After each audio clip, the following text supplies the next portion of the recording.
పొత్తు అంశం వచ్చింది అంటే ఒకప్పుడు 2014లో బీజేపీతో పొత్తు పెట్టుకున్న చంద్రబాబు నాయుడు గారు, అప్పుడు పవన్ కళ్యాణ్ గారు సైలెంట్గా ఉన్న, ఇప్పుడు పొత్తు పెట్టుకోబోతున్న కింగ్ మేకర్ అయితే బాబు గారే అవుతారనేది ఆ పార్టీ శ్రేణులు చెప్తున్నమాట.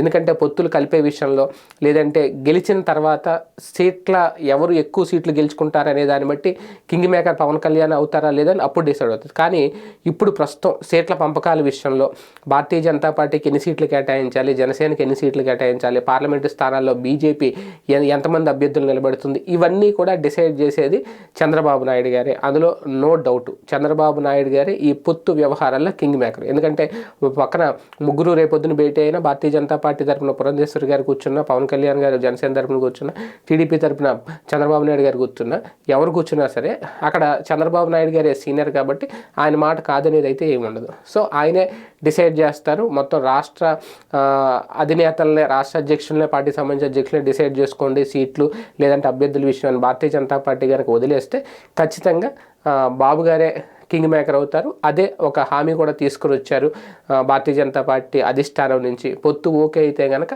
ఆయనే ఇప్పుడు బీజేపీ రూట్ మ్యాప్ను కూడా, బీజేపీ జనసేన రూట్ మ్యాప్ను కూడా చంద్రబాబు నాయుడు గారే సిద్ధం చేయబోతున్నారంటే అవుననే సమాధానం వినిపిస్తోంది.